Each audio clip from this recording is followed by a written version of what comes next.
Now, from CBS 4 News, this is Facing South Florida with Jim De Fede. Thousands of Cubans have taken to the streets in dozens of cities across the island, demanding one thing: libertad, freedom. Politicians have called on President Biden to do more to help the Cuban people. But what exactly does that mean? I asked Republican State Representative Daniel Perez that question. There can never be a negotiation between the United States and the Cuban regime. That's number one. Number two is we have to continue to give the Cuban people the opportunity to have a voice. And in today's age, the only way they can have a voice is through the internet. We need to understand what's going on the island. We need to be able to communicate with the people of Cuba. This is about the people of Cuba. Something that is an important distinction. We don't need to give resources to the Cuban government so they can help their people. There is nothing we can do with the Cuban government. The only thing we can do with them is tell them to pick up their bags and leave. There's nothing they can do to help the Cuban people. They've had 62 years to do it and they've never done it. So that goes back to my first point. One, we don't negotiate. And number two is we help the Cuban people. And we do that by giving them a voice through the internet. So when you say don't negotiate with Cuba, what type of negotiation do you think is going on right now?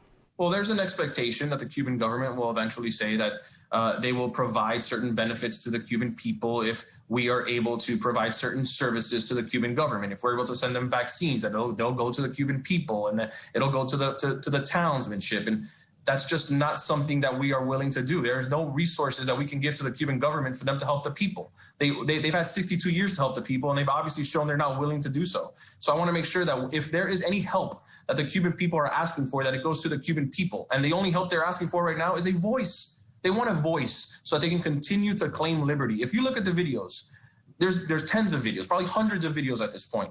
There is no Cuban person that is going on a video and saying, international community, please help me and send me rice and chicken. No, they're saying, international community, please help me and give me my freedom that I've been yearning for 62 years. That's what they're asking for. And what is the Cuban government doing right now? They're taking that voice away from them, Jim, by cutting the internet. Okay, but Joe Biden doesn't control the internet in Cuba. And I've spoken to the governor's office, and he talked about this idea of trying to see if you can get some sort of satellite system that could generate internet access on the island. It's, you know, even the governor's people say this is all very theoretical. It's not as if there's a switch that Joe Biden has a control over that he can simply switch on. It's not even clear that the technology that works and that it's there. So, I mean, it's not just something as simple as saying, you know, Joe Biden, turn on the internet in Cuba. He doesn't have that ability to. Of course not, Jim. This is nothing about the situation is simple. Nothing about being the president of the United States is simple. We're asking him to put in some work. And if that is too much to ask for, then I guess that's just... No. But I'm asking, what I'm saying is, what are the reasonable expectations? So you don't want... I don't want negotiations. Right? I want them to be some sort of effort, which the governor here in Florida, Ron DeSantis, is doing it. I'm asking for the White House to join in on those efforts to give internet to the island of Cuba. You do not want to see Cubans taking to the sea or having, you know, the Cuban government dispatch Cubans from the island and send them to Florida. You know, the Coast Guard has been very clear in their message that they will not allow that to happen. You're in agreement with that, correct? I am in agreement with that. And I think, you know, this happened a couple decades ago with George W. Bush. And, you know, and Senator Rubio has been calling this for days now. He always said it. He said, at some point, the Cuban regime will threaten the United States by saying there will be a mass exodus of Cubans in the thousands that will take to the sea and show up on your shores. This is a Cuban issue that has to be dealt with in Cuba. If the Cuban government allows and pushes for a Cuban exodus in the thousands or even in the hundreds to come to the United States, I hope and I pray that President Biden takes that as a hostile act of war. That's exactly what that is. They are doing that on purpose. And the Republican president 2 decades ago, which was George W. Bush, made that very clear, very, very clear. And that has to be made clear today because at that point, that now becomes a national security. It now becomes an immigration issue. And the Cuban people have to go through the process the right way. But they need to take care of what's going on their own island first. What does that mean when you say a hostile act of war? What does that then portend in terms of what the U.S. response should be if they open suddenly the port of Mariel? That would be up to President Biden to decide. But if the Cuban government forces a mass exit of its people, that should be considered by President Biden as an act of war. And what he determines as commander-in-chief at that point to do is on him, and I will respect his decision on that. But that is something that needs to be spoken of, and that I hope that the senior advisors of President Biden are beginning to speak to him on. You want the pressure to build within Cuba as a way of forcing a change there, because, as you noted before, whether it was Fidel Castro with Mariel or the Balsero crisis in '94, when that pressure sort of builds, the relief valve comes.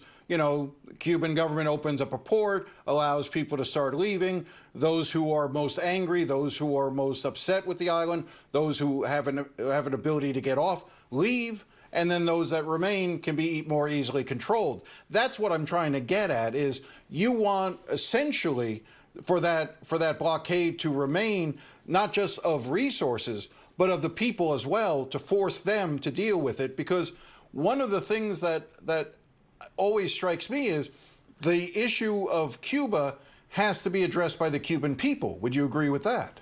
I would agree with that, Jim. Yes, sir. I would agree with that. I absolutely would agree with that. I don't want them to I don't want to give the Cuban government the ability or the excuse to use their relief valve and let go of those that are frustrated so they can continue to rule on the island.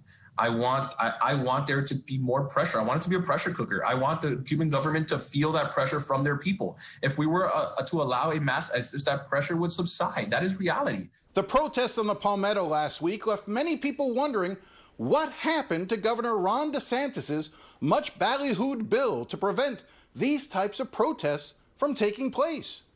I wondered the same thing. We promised and we delivered.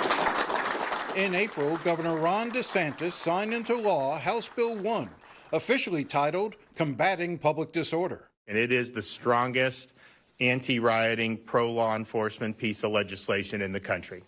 And there's just nothing even close. The bill came in response to the Black Lives Matter protests across the country in 2020, and it enhances penalties for violent protests. We also have penalties for people that commandeer highways, which we saw in other parts of the country. Just think about it. You're driving home from work, and all of a sudden you have people out there shutting down a highway. They start to do that. There needs to be swift penalties, and that's something that just cannot happen. And yet, that is exactly what we saw happen on Tuesday, as hundreds of protesters shut down the Palmetto for more than 8 hours. And it was DeSantis' own Florida Highway Patrol that allowed it to happen. I'm actually happy that they are not enforcing HB 1. Democratic State Senator Chevron Jones opposed HB 1 when it was debated in Tallahassee, saying the bill was not needed. But he also recalled that when Black Lives Matter protesters last summer tried to get onto a highway, they were blocked and arrested. That's not what happened yesterday. And so now what we are seeing, I repeat, is a double standard of what HB 1 was supposed to prevent. And the unfortunate part is that it seems as this is HB 1 for Black folk, period. Republican State Representative Daniel Perez, who pushed for the passage of HB 1, said he does not believe the protesters specifically violated the law. But Jim, this wasn't the anti-peaceful protest law. This was the anti-rioting law. Nevertheless, Perez says the protesters did violate other laws against blocking traffic. The people that were blocking off the Palmetto should not have been blocking off the Palmetto. I get it, it was peaceful, and I understand it's passionate, but they should not have done that. I ask them to not do that moving forward and to continue to peacefully protest in a way that doesn't obstruct traffic. Should the police have stepped in sooner? I mean, again, it's 8 hours. Yeah, I do. I think the police should have stepped in sooner. There shouldn't have been 1 minute of obstruction of traffic yesterday, even if it is for a free Cuba, if it is for BLM, if it is for rainbows and butterflies. Doesn't matter. There should not be obstruction of traffic on the Palmetto. The governor said he would leave it up to local law enforcement to decide how to enforce the law.